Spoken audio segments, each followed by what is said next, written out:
ఇదిగోండి కర్రీ అయిపోయింది. Beetroot curry ఎలా చేయాలో మొత్తం చూద్దాం. చేసే ప్రాసెస్ అంతా చూద్దాము, నేను మీకు చూపిస్తాను. హాయ్ అండి, welcome to our channel Akkamma రుచులు. ఈరోజు మనం బీట్రూట్ కూర చేసుకుందాం. ఇది చేసుకునే ప్రాసెస్ మొత్తం చూపిస్తాను. కట్ చేసుకొని చెక్కు తీసుకొని ఇది హాఫ్ బాయిల్ చేసుకోవాలన్నమాట. కాసేపు నీళ్ళల్లో ఒక్క చుక్క నీళ్ళు వేసి ఆ నీళ్లు కూడా పారవేయకూడదు, పూర్తిగా ఇనిగిపోయిన దాకా ఉంచాలి. ఎందుకంటే ఇది కొంచెం మట్టి వాసన అనేది వస్తుంది. డైరెక్ట్ గా వండుకుంటే కొంచెం మట్టి స్మెల్ వస్తుంది, పిల్లలు తినడానికి కూడా ఇష్టపడరు. ఇది అలాగా చేసి వండే ప్రాసెస్. కట్ చేసుకున్నాం బీట్రూట్ ముక్కల్ని. కొంచెం వాటర్ వేసి ఈ వాటర్ని పూర్తిగా ఇనకబెట్టాలన్నమాట, పారవేయకుండా.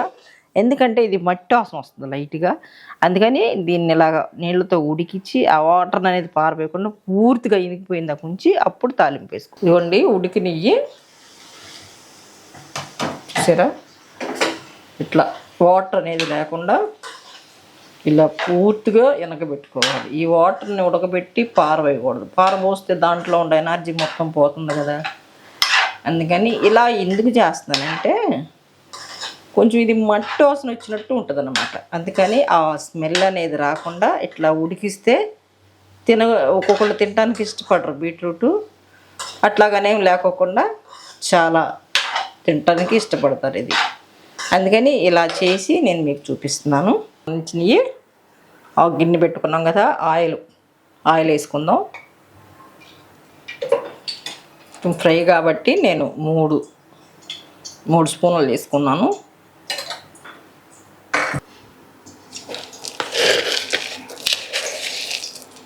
ఆవాలు, మినపప్పు, పచ్చెనగపప్పు కలిపి పెట్టుకొని పోపు దినుసులు వేసుకుందాము.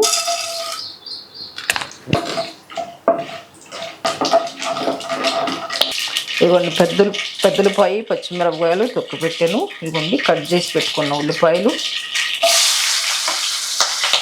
కట్ చేసి పెట్టిన పచ్చిమిరపకాయలు, ఉల్లిపాయ పచ్చిమిరపకాయలు వేసుకున్నాం కదా, వేగుద్ది. ఇవ్వండి సాల్ట్ వేస్తున్నాను. ఉల్లిపాయలోనే అయితే తొందరగా వేగుతుంది ఉల్లిపాయ. సాల్ట్,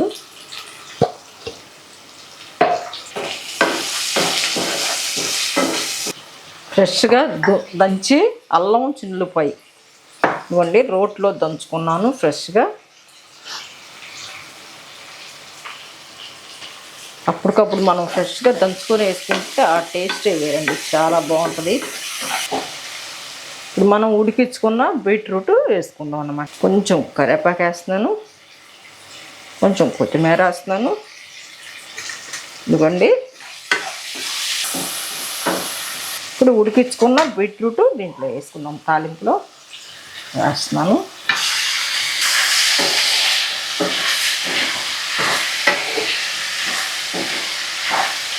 దీన్ని మీడియంలో పెట్టి ఒక 10 నిమిషాలు ఉడికిస్తే వేగాలన్నమాట. వేగినాక నేను మీకు ఒక 5 నిమిషాలు మూత పెట్టి మగ్గిస్తాను. నేను మూత పెట్టి అలాగే ఉంచుతానేమని అనుకుని మీరు అలాగ ఉంచమాకండి. ఉంచితే ఏముందంటే కింద అడుగంటుతుంది, కాటుపోతే రుచి అనేది ఉండదు. పెట్టినాక నేను 2 సార్లు మూత తీసి ఇలాగ తిప్పుతాను అన్నమాట.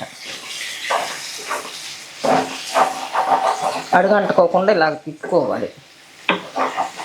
ఇలాగ ఇట్లా ఉడకాలన్నమాట. ఇప్పుడు దీంట్లో కారం వేసుకుందాం. పచ్చిమిరపకాయలు వేసుకున్నాం కదా, దాన్ని బట్టి కారం చూసుకొని వేసుకోండి. నేను చిన్న స్పూన్తో 2 స్పూన్లు వేసాను. కొంచెం పసుపు వేస్తున్నాను.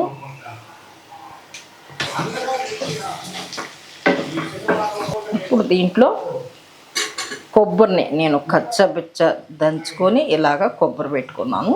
కొబ్బరి వేస్తున్నాను. కొబ్బరి ముందు వేస్తే కాడిపోద్ది అన్నమాట, మాడిపోద్ది, బాగోదు. దీంట్లో ఉప్పు అనేది మన ఆప్షన్ ఉంటుంది కదండి, చూసుకొని మనం తగినంత మనం తినే అంత చూసుకొని వేసుకోవచ్చు. చాలా బాగుంటుందండి. ఈ సేమ్ ఇలాగే మీరు కూడా చూడండి. మా అమ్మ చేసేది ఇలాగా సేమ్ అలాగే అమ్మ చేసినట్టు చెయ్యాలి అనుకుని మీకు కూడా మీ అమ్మ గుర్తొస్తే ఇలాగ అమ్మ చేసిన కూరలు, అమ్మ చేతి వంట మొత్తం గుర్తు చేసుకుంటూ ఉండండి. ఇప్పటికప్పుడే అమ్మతనం అనేది గొప్పతనం, కొత్తదనం అనమాట. ఆ మాటలో, ఆ పిలుపులోనే చాలా కొత్త కొత్తదనంగా ఉంటుంది. నాకైతే ఎప్పటికప్పుడే ఎవరైనా అమ్మ గురించి చెప్పినప్పుడు చాలా కొత్తగా అనిపించుద్ది. అమ్మ అన్న పిలుపులోనే ఎంత అమృతం ఉందో, ఎంత రమ్యం ఉందో కదా అని అనిపించుద్ది అనమాట. ఇదిగోండి, ఒక్క 2 నిమిషాలు సిమ్లో పెడుతున్నాను. ఎందుకంటే కారం వేసుకున్నాం కదా, కొంచెం కారం స్మెల్ రాకుండా మూత పెడుతున్నాను. ఈ 2 నిమిషాల తర్వాత కొత్తిమీర కరివేపాకు వేసుకుని కట్టేసుకుందాం.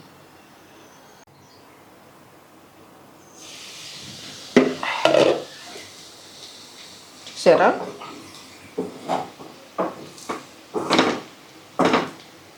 ఇట్లా అడుగు అనేది అంటుకోకుండా కట్ చేసి పెట్టుకున్న కొత్తిమీర వేస్తున్నాను.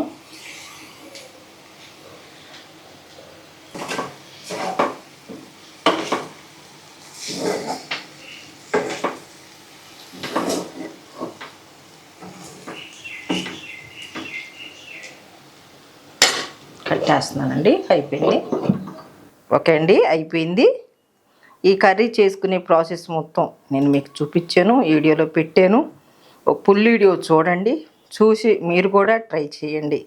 ఆ చేసే ప్రాసెస్ ఎక్కడ కూడా స్కిప్ చేయమాకండి. చేస్తే మీకు తెలియదు, మిస్ అయిపోద్ది అనమాట. ఆ టేస్ట్ని ఆస్వాదించే ఆ టేస్ట్ మిస్ అయిపోయారు అనుకోండి, చేసుకోలేరు కదా.